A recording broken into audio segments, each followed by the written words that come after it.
എമ്പുരാൻ വിവാദം അതിങ്ങനെ കത്തിപ്പടരുകയാണ്.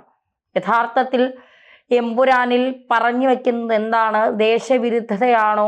ദേശവിരുദ്ധത പറഞ്ഞതുകൊണ്ടാണല്ലോ 17 നിന്ന് 24 വെട്ടിലേക്ക് അത് പോയത് എന്നൊക്കെയുള്ള വലിയ രീതിയിലുള്ള വിമർശനങ്ങൾ ഉയർന്നു വരുന്നുണ്ട്. പക്ഷേ എമ്പുരാൻ ടീമിന് തന്നെ മനസ്സിലായി ചെയ്തത് എവിടെയൊക്കെയോ തെറ്റാണ്, അത് കുറെ ആളുകളെ വേദനിപ്പിച്ചു എന്നുള്ളത്.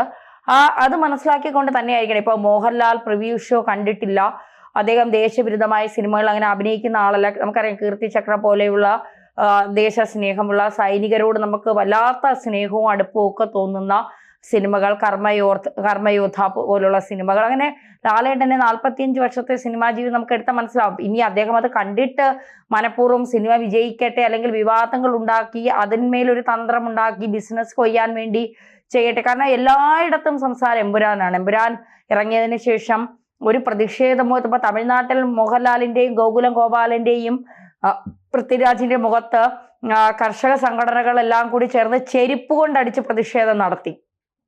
അത്തരം പ്രതിഷേധങ്ങളൊന്നും കേരളത്തിൽ ഒരിടത്തും ഉണ്ടായില്ല, ആരും പ്രതിഷേധിച്ചില്ല.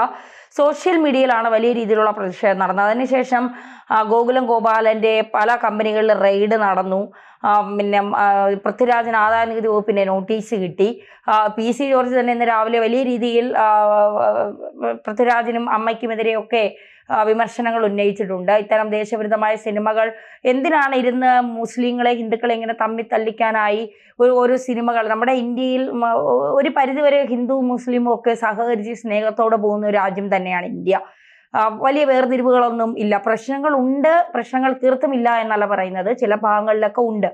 പക്ഷെ എങ്കിൽ പോലും നമ്മളത് എടുത്തു നോക്കിയാൽ നമുക്ക് മനസ്സിലാക്കാൻ സാധിക്കും, ചില സ്ഥലങ്ങളിലൊക്കെ ഹിന്ദുക്കളും മുസ്ലിങ്ങളും ഒക്കെ എത്ര മനോഹരമായി ഒരുമിച്ച് ഒരേ കുടുംബത്തിലെ ആളുകളെ പോലെയൊക്കെ ജീവിച്ചു പോകുന്നത്. അതിനിടയിലേക്കാണ് പഴയ ഒരു സംഭവം, ഹിന്ദുവിൻ്റെയും മുസ്ലിമിൻ്റെയും മനസ്സിൽ മുറിവേറ്റ് കിടക്കുന്ന ഒരു സംഭവത്തെ വീണ്ടും അവർക്കിടയിലേക്ക് കത്തിപ്പിക്കുന്ന തരത്തിൽ ഇന്ത്യയുടെ തന്നെ സ്വസ്ഥതയും സമാധാനവും കളയാൻ വേണ്ടി ചില ആളുകൾ ശ്രമിക്കുന്നതിൻ്റെ ഭാഗമായി അവരോടൊപ്പം നിന്നുകൊണ്ട് ഈ ടീം പ്രവർത്തിച്ചു എന്നുള്ളതാണ്. കാരണം മുരളി ഗോപിയൊന്നും വാ തുറന്നൊരക്ഷരം മിണ്ടുന്നില്ല.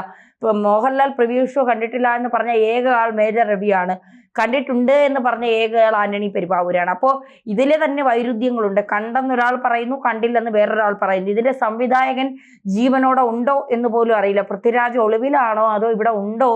ആളറിഞ്ഞ് കളിക്കട എന്ന് പറഞ്ഞ സുപ്രിയെ പിന്നെ ഒരു പോസ്റ്റിലൂടെ എങ്ങാണ്ട് വീണ്ടും രംഗത്തെത്തി. പക്ഷെ പിന്നീട് ഈ ആദായനികുതിയുടെ നോട്ടീസൊക്കെ വന്നതിന് ശേഷം ആളറിഞ്ഞ് കേന്ദ്രം കളിച്ചു തുടങ്ങിയതിന് ശേഷം സുപ്രിയ മോളെ പിന്നെ കാണാനേ ഇല്ല എന്നുള്ളത്.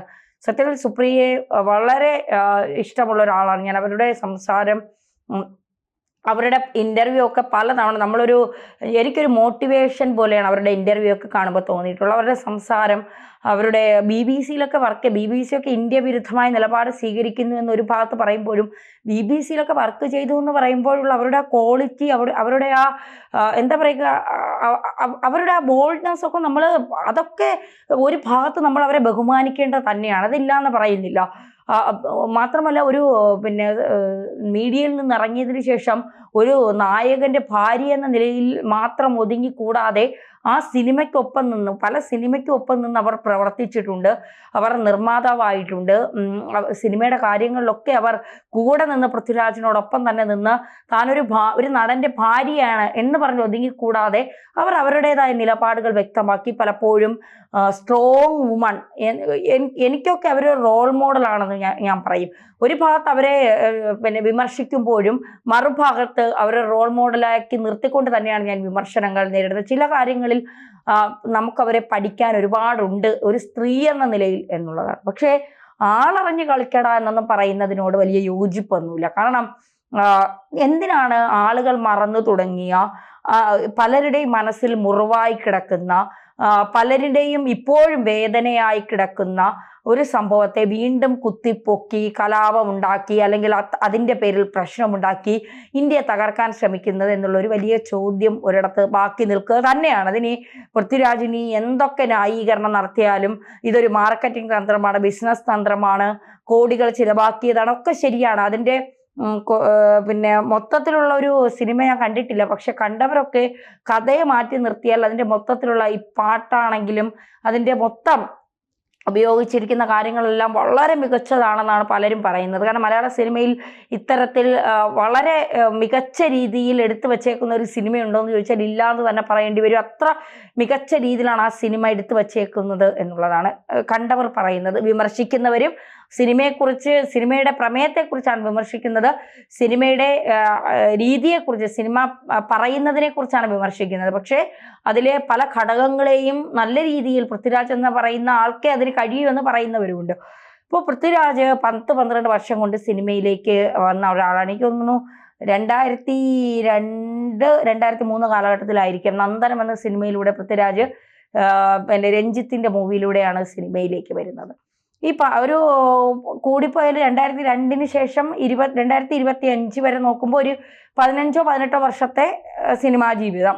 ഈ 15-18 വർഷത്തെ സിനിമാ ജീവിതത്തിൽ നിന്ന് പൃഥ്വിരാജ് എങ്ങനെയാണ് ഇത്രയും വലിയ ശതകോടീശ്വരനായത് എന്നുള്ളൊരു വലിയ ചോദ്യമുണ്ട്. ഇയാൾക്ക് ഇതിനും വേണ്ടിയുള്ള പണം എവിടെ നിന്നാണ്? പൃഥ്വിരാജ് എടുക്കുന്ന സിനിമകളിൽ പലതും ദേശവിരുദ്ധ കഥ പറയുന്ന സിനിമകളാണ്. അപ്പോൾ ഒരു ദേശവിരുദ്ധത പൃഥ്വിരാജിന്റെ മനസ്സിൽ എവിടെയൊക്കെ ഉണ്ട് എന്നുള്ളത് വിമർശകർ ഉന്നയിക്കുമ്പോൾ നമുക്കത് പലപ്പോഴും ശരിയാണ് എന്ന് തോന്നും. കാരണം ജനഗണമന എന്ന് പറയുന്ന ഒരു സിനിമ കണ്ടവർക്കറിയാം, അതിൽ കുറിക്ക് കൊള്ളുന്ന ചോദ്യങ്ങൾ ചോദിക്കുക. ഇപ്പോൾ ക്യൂൻ എന്ന് പറയുന്ന സിനിമയിലാണെന്ന് തോന്നുന്നു സലീം കുമാർ ഒരു ചോദ്യം ചോദിക്കുന്നുണ്ട്. കുറിക്ക് കൊള്ളുന്ന ഒരു ചോദ്യമാണ് സലീം കുമാറിന്റെ ഭാഗത്ത് നിന്ന് വന്നത്. അത് നമ്മൾ ഒരിക്കലും മറക്കില്ല.